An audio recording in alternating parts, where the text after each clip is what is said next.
Thank you, Mr. President, for having us here in Damascus, the capital of Syria.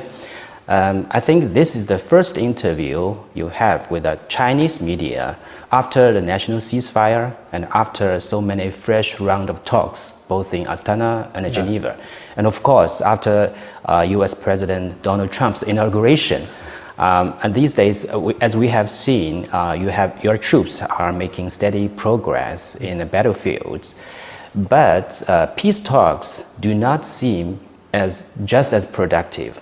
So as far as the Geneva talks is concerned, your chief negotiator, Mr. Jafari, was trying hard to find out who should be sitting on the other side of the negotiation table. So according to your idea, who should be sitting there?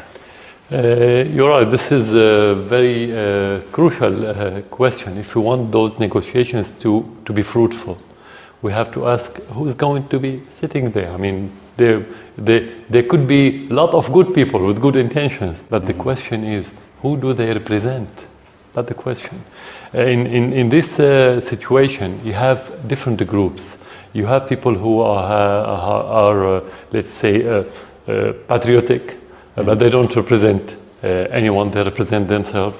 You have others who represent the terrorists, and you have terrorists on the table. And you have others who represent the agenda of foreign countries, like Saudi Arabia, like Turkey, like France and UK, and maybe the United States. So it's not a homogeneous meeting. If you want it to be fruitful, going back to the first point that I mentioned, it should be a real Syrian negotiations. In spite of that, we went to that meeting because we think any kind of dialogue could be a good step toward the solution, because even those people who are terrorists or belonging to the terrorists or to other countries, they may change their mind and go back to their normality by going back to being real Syrians, detach themselves from being terrorists or agents to other groups. That's why I say we didn't expect Geneva to produce anything, but it's a step and it's going to be a long way, and you may have another rounds, whether in Geneva or in Astana. But anyway, it is an intra-Syrian talks, right? But the matter of the fact is, it is a proxy dialogue. I mean, main parties do not meet and have dialogue directly. Exactly. So are you personally satisfied with the current negotiation format or mechanism? We didn't forge this mechanism. It was forged by de Mistura and the UN with the influence of the country that wanted to use those negotiations in order to make pressure on Syria not to reach any resolution. As you just said, each one represents different agenda. Even the opposition delegations, it wasn't one delegation, different delegations of the opposition. So if I'm going to, as a government, if I'm going to negotiate with with someone, who's going to be? Which one? Who represents who? That's our question. So you are right. This time there was no negotiations in Geneva, and this is one of the reasons. That's why it didn't reach anything. The only thing that we discussed in Geneva was the agenda, the headlines. What are we going to discuss later? That's it. But as we see, a lot of times, money, energy have been put into this effort. Exactly. And the clashes are still going on. People are still dying, and the refugees are still increasing. Exactly. What is the possible way of having a negotiation? Again, you are correct. The more delay you have, the more harm and destruction and killing and blood you'll have within Syria. That's why we are very eager to achieve a solution. But how and which way, you need to have two parallel ways. The first one is to fight the terrorists. And this is our duty as government, to defend the Syrians and use any means in order to destroy the terrorists who is killing and destroying Syria. The second one is to make dialogue. This dialogue has many different aspects. You have the political one, which is related to the future of Syria. What political system do you need? What kind? It doesn't matter which one. It depends on the Syrians, and they're going to have a referendum about what they want. The second part is to try to bring many of those people who was affiliated to the terrorists or who committed any terrorist acts to go back to their normality and lay down their armaments and to live normal life in return for amnesty that has been offered by the government. And we've been going in that direction for 3 years, and it worked very well. It worked very well. So actually, if you want to talk about the real political solution since the beginning of the crisis of the war on Syria till this moment, the only solution was those reconciliations between the government and the different militants in Syria. Many of them joined the government now, and they are fighting with the government. Some of them laid down their armaments and went back to their normal life. But talking about the Syria war, you can never exclude foreign factors. The Saudi-backed High Negotiation Committee, HNC, are saying that they are counting the Trump administration to play a positive role instead of mistaken policies under his predecessor Barack Obama. So from your side, what do you expect from Trump's Middle East policy, particularly policy on Syria? Yeah. The first part that you mentioned about their hopes, when you pin your hopes on a foreign country, doesn't matter which foreign country, it means you're not patriotic, and this is proof, because they should depend on the support of the Syrian people, not any other government or administration. Now, regarding the Trump administration, during his campaign and after the campaign, the main rhetoric of the Trump administration and the president himself was about the priority of defeating ISIS. I said since the beginning that this is promising approach to what's happening in Syria and in Iraq, because we live in the same area and we face the same enemy.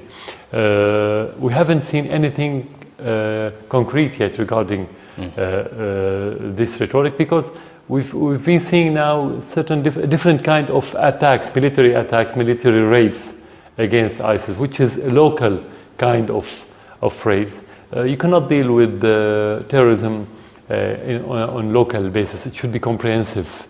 It cannot be partial or temporary. It cannot be from the air. It should be in cooperation with the ground on the troops. That's why the Russians succeeded, since they supported the Syrian army in pushing ISIS to shrink, not to expand as it used to be before that. So we have hopes that this administration in the United States is going to implement what we've heard, taking into consideration that talking about ISIS doesn't mean talking about the whole terrorism. ISIS is one of the products. Al-Nusra is another product. You have so many groups in Syria that they're not ISIS, but they are Al-Qaeda. They have the same background of the Wahhabi extremist ideology. So, Mr. President, you and Mr. Donald Trump actually share the same priority, which is counterterrorism. And both of you hate fake news. Do you see any room for cooperation? Yeah, in theory, yes, but practically not yet, because there's no link between Syria and the United States on the formal level. Even their raids against ISIL that I just mentioned, which are only a few raids, happened without the cooperation of the consultation with the Syrian army or the Syrian government, which is illegal, as we always say. So theoretically we share those goals, but practically not yet. Do you have personal contact with the United States, President of the United States, or direct or indirect? Not at all. Indirect, you have so many channels, but you cannot bet on private channels. It should be formal. This is where you can talk about direct, real relation with another government. As we speak, top generals from Turkey, Russia, and the United States are meeting somewhere in Turkey to discuss tensions in northern Syria, where mutually suspicious forces are allied with these countries. So do you have a plan for a final attack on Daesh when the main players actually do need an effective coordination in order to clear Syria of all terror groups? Yeah, if we want to link that meeting with ISIS in particular, we won't be objective because at least one party, which is Turkey, has been supporting ISIS till this moment because Erdogan, the Turkish president, is Muslim Brotherhood. He is ideologically linked and sympathetic with ISIS and with al-Nusra. And everybody knows about this in our region, and he helped them either through armament, logistically, through exporting oil. For the other party, which is the United States, at least during Obama administration, they dealt with ISIS by overlooking their smuggling the Syrian oil to Turkey. And this is how they can get money in order to recruit terrorists from around the world. And they didn't try to do anything more than cosmetic against ISIS. The only serious party in that regard is Russia. Russia, which is effectively attacking ISIS in cooperation with us. So the question, how can they cooperate? And I think the Russian, they have hope that the two parties join the Russians and the Syrian in their fight against terrorism. So we have more hopes now regarding the American party because of the new administration, while in Turkey nothing has changed in that regard. ISIS in the north have the only one route of supply is through Turkey. And they're still alive, and they're still active, and they're still resisting different kind of raids and attacks because of the Turkish support. And now U.S. troops are in Manbij. Yeah. Is the green light from your side? Did you open the door for these American troops? No, we didn't. Any foreign troops coming to Syria without our invitation or consultation or permission, they are invaders, whether they are American, Turkish, or any other one. We don't. And we don't think this is going to help. Well, what are they going to do? To fight ISIS? The Americans lost nearly everywhere. They lost in Iraq. They had to withdraw at the end. Even in Somalia, let alone Vietnam in the past, and Afghanistan, your neighboring country. Right. They didn't succeed anywhere they sent troops. They only create mess. They are very good in creating problems and destroying, but they are very bad in finding solutions. Talking about Russia and China, they just vetoed a new UN sanction on Syria last week. What do these Chinese vetoes mean exactly for your country? Let's be very clear about their position, which is not to support the Syrian government or the Syrian president, because in the way they try to portray it as a personal problem, and as Russia and China and other countries and Iran support that person as president. It's not the case. China is member of the Security Council, and it's committed to the Charter of the United Nations. In that veto, China has defended, first of all, the Charter, because the United Nations was created in order to restore stability around the world. Actually, the Western countries, especially the permanent members of the Security Council, they are trying to use the United Nations and the Security Council as a tool or mean in order to change regimes or government, to implement their agenda, not to restore stability, actually to create more instability around the world. So the second part, that China restored the stability in the world by creating some kind of political balance within the United Nations, of course in cooperation with Russia, which is very important for the rest, for the whole world. Of course, Syria was the headline, the main headline. This is good for Syria, but again, it's good for the rest of the world. Third, the same country that they wanted to use the UN chart for their own vested interests are the same country who interfered or tried to intervene in your country in the late 90s. And they used different headlines, human rights, and so on. And you know that. And if they had the chance, they would change every government in the world, whether big country or small country, just when this government tried to be a little bit independent. So China protected the Chinese interests, Syrian interests, and the world interests, especially the small countries or the weak countries.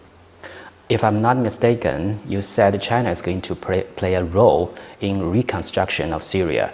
So in which areas you think China can contribute to bring Syrian people back to their normal life after so many years of hardships? Yeah, actually, if we talk about what the terrorist has been doing during the last 6 years, it's destroying everything regarding the infrastructure. In spite of that, the Syrian government is still effective, at least by providing the minimum needs for the Syrian people. But they've been destroying everything in every sector with no exception. Adding to that, the Western embargo in Syria has prevented Syria from having even the basic needs for livelihoods of any citizen in Syria.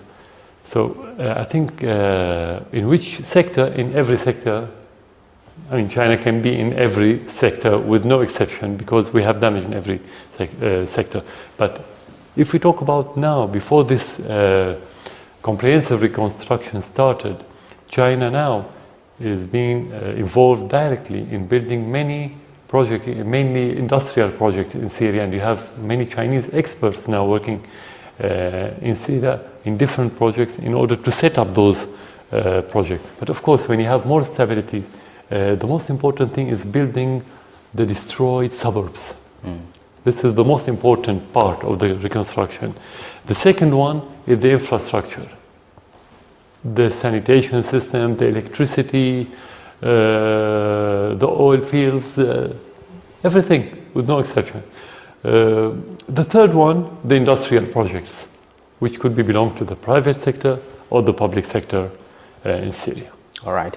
And it seems no secret that there are some Chinese extremists are here fighting alongside Daesh. I think it is a threat both to Syria and China. What concrete or effective measures do you have to control border and prevent these extremists from free movement in the region? When you talk about extremists or terrorists, it doesn't matter what their nationality is, because they don't recognize borders and they don't belong to countries. The only difference between nationality and nationality, that those, for example, who came from your country, they know your country more than the others, so they can do more harm in your country than others. The same for the Syrian, the same for the Russian terrorists, and so on. So now the measure, every terrorist should be defeated and demolished, unless he changed his position to the normal life. Second, because you're talking about different nationalities, more than 80 nationalities, you should have cooperation with the others' government, especially in the intelligence field. And that's what's happening, for example, with the Chinese intelligence regarding the Uyghur terrorists who's coming from China through Turkey. Unfortunately, the only mean that we don't have now and we don't control is our border with Turkey, because the Uyghur in particular, they came from Turkey. The others coming from maybe from Iraq, from Jordan, from Lebanon, from the sea maybe, and the majority from Turkey. But the Uyghur terrorists coming mainly from Turkey.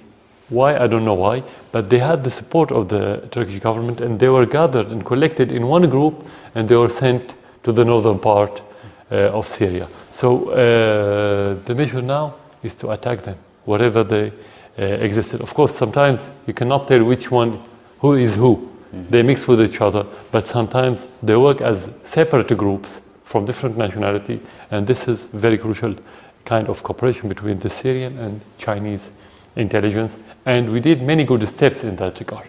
Mr. President, as you're fully aware that the White Helmet took an Oscar this year for the best documentary short. Yeah.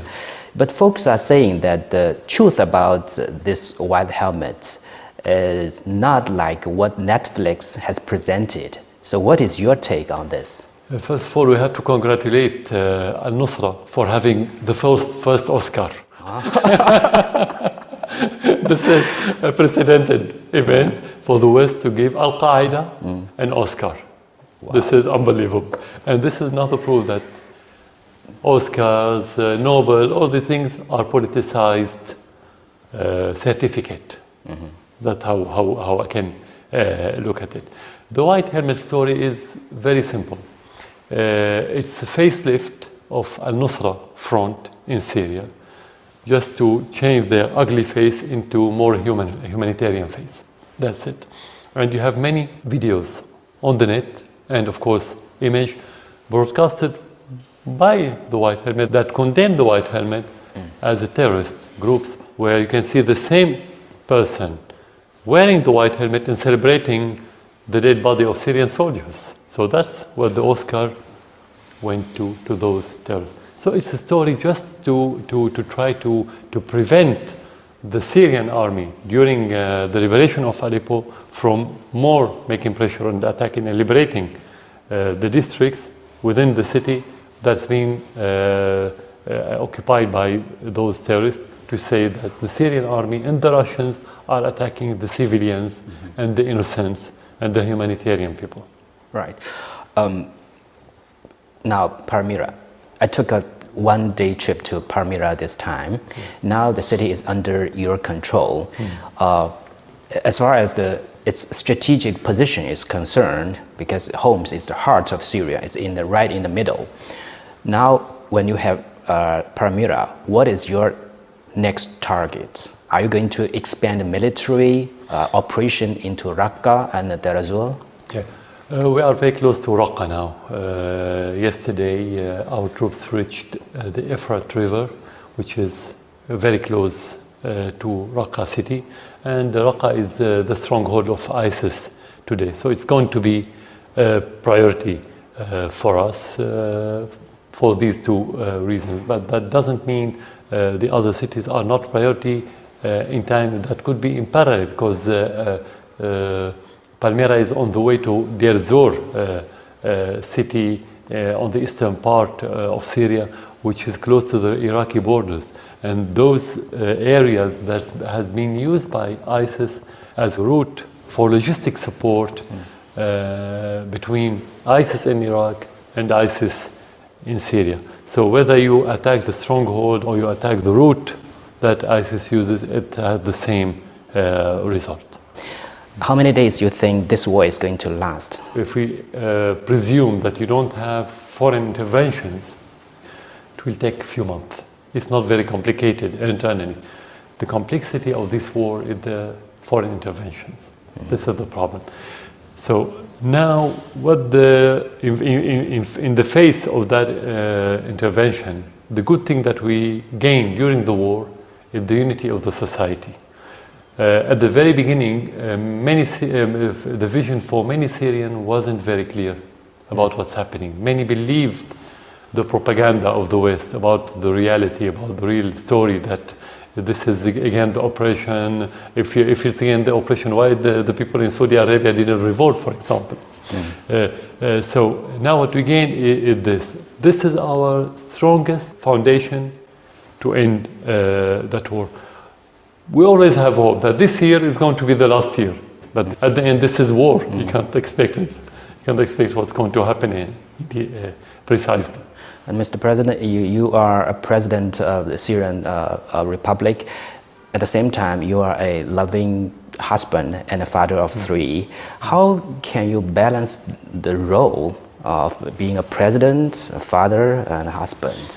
If you cannot succeed in your small duties, which is your family, you cannot succeed in your bigger duty or more comprehensive duty at the level of a country. So there's no excuse that if you have a lot of work to abandon your duties. It's a duty.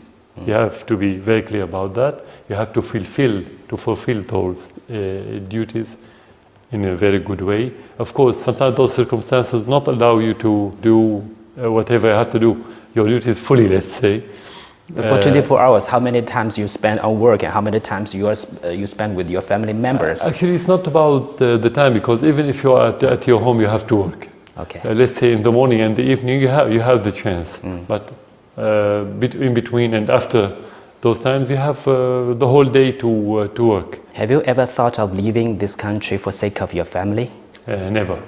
after 6 years. I mean, the most difficult times passed. It was in 2012 and 13. Those times we never thought about it. How can I think about it now? So no, this is not option. Whenever you have any kind of reluctance, you will lose. You will lose not with your enemies, you will lose with your supporters. Those support, I mean, the people you work with, the fighters, the army, they will feel if you're not determined to defend your country. We never had any fear, neither me nor any member of my family. And how is Karim's Chinese getting along? He learned the basics of Chinese language, I think 2 years ago. Unfortunately, the lady and the man who taught him, they had to leave because they were members of the Chinese embassy. They went back to China now.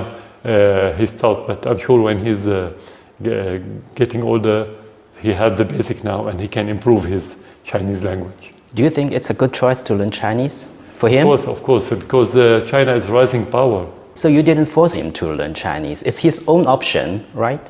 No, we never thought about it actually. I didn't think that he has to learn Chinese, and I didn't expect him, if I thought about it, that he would say yes. Because for many in the world, the Chinese language is a difficult language to learn. He took the initiative and he said, I wanted to learn Chinese. Actually, actually till this moment, I didn't ask him why. I want him to feel free. But when he's getting old, I'm going to ask him, how did it come to your mind to learn this language, this difficult language, but of course, important language. You didn't ask him before? No, not yet. So you think it's a good choice? Of course. As I said, it's a rising power. It's important now. I mean, most of the world have different kind of relation with China, whether in science, in politics, in economy, in business. I mean, in every field you need it now.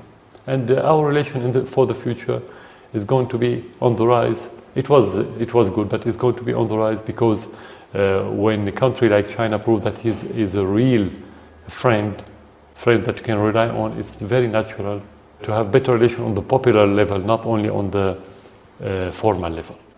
Thank you, Mr. President. Thank you.